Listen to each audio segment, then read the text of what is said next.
राजस्थान सरकार द्वारा जो ये जन आधार कार्ड बनाया गया है, वर्तमान में सभी लोगों को इसकी ई केवाईसी करवानी कंपलसरी है। अगर ई केवाईसी नहीं करवाते हैं तो सरकारी योजनाओं का लाभ उनको भविष्य में नहीं मिल पाएगा।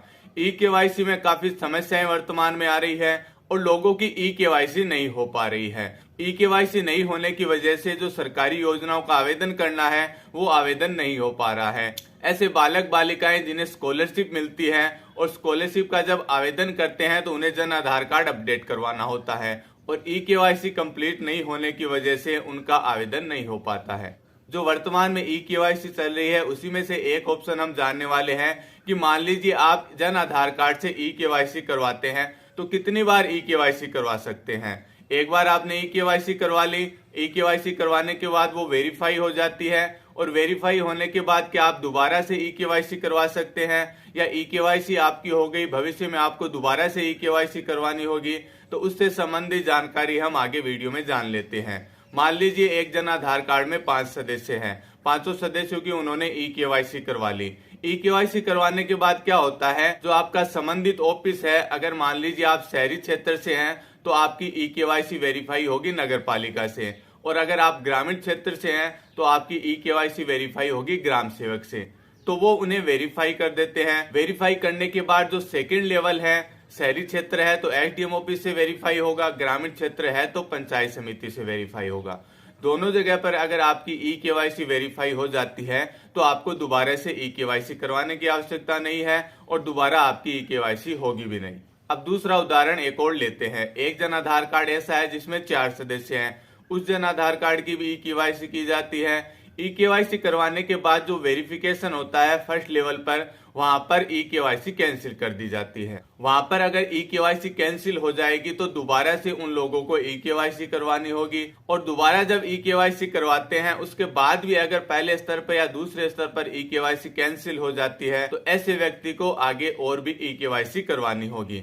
यानी एक जन आधार कार्ड से कई बार ई केवाईसी हो सकती है। ई केवाईसी दोबारा कब होगी, जब वो जन आधार कार्ड पहले स्तर पर या दूसरे स्तर पर कैंसिल हो जाता है। अगर वो कैंसिल होगा तो ई केवाईसी दोबारा करवानी होगी। अगर आपने अपने जन आधार कार्ड की ई केवाईसी करवाई है और आपको ये जानना है कि आपने जो ई केवाईसी करवाई है वो पहले या दूसरे स्तर पर वेरीफाई यानी कि अप्रूव हुई या नहीं है, तो आप अपने जन आधार कार्ड का स्टेटस चेक करिए।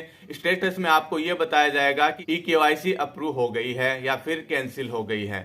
तो वो आप जन आधार कार्ड का स्टेटस चेक करेंगे, उस समय आपको मालूम हो जाएगा। ई केवाईसी कैंसिल क्यों होती है, जब आपने जन आधार कार्ड या फिर भामाशाह कार्ड बनाया था उस समय आपने कोई भी डॉक्यूमेंट अपलोड नहीं किए थे। मान लीजिए आपने डॉक्यूमेंट दिए लेकिन वो ऑनलाइन अपलोड नहीं हो पाए, तो उस वजह से आपकी ई केवाईसी कैंसिल हो सकती है। तो आपको क्या करना है, ई केवाईसी करवाने के बाद पहले और दूसरे स्तर पर उसे वेरीफाई करवाना है। वहां से वो वेरीफाई होगी तभी आपकी ई केवाईसी कंप्लीट होगी। अगर वहां से वेरीफाई नहीं होती है, रिजेक्ट हो जाती है, बार बार रिजेक्ट होती है, तो आपको बार बार ई केवाईसी करनी होगी और जब तक ई केवाईसी वेरीफाई नहीं हो जाती उस समय तक आपको ई केवाईसी करनी होगी। और जो भी कमी आ रही है ई केवाईसी में उसे अपडेट करवाइए, डॉक्यूमेंट अपलोड करिए, उसके बाद ई केवाईसी करिए। और जिस व्यक्ति की एक बार ई केवाईसी वेरीफाई हो जाती है उसे दोबारा ई केवाईसी करवाने की आवश्यकता नहीं है और उसकी दोबारा ई केवाईसी होगी भी नहीं। तो आपकी अगर ई केवाईसी करवाई हुई है तो आपको मालूम हो गया होगा कि आपकी कितनी बार ई केवाईसी होगी। अगर ई केवाईसी कैंसिल हो जाती है तो बार बार ई केवाईसी करनी होगी और कैंसिल नहीं होती है आपको जन आधार कार्ड से एक बार ही ई केवाईसी करनी होगी। जन आधार कार्ड में जो एक नया ऑप्शन जोड़ा गया है ई केवाईसी वाला, और इससे संबंधित अगर आपकी कोई समस्या आ रही है तो उसका समाधान किया जाएगा। आप हमें कमेंट बॉक्स में लिख के जरूर बताइए। तो मिलते हैं अगले वीडियो में एक नई जानकारी के साथ, तब तक के लिए जय हिंद।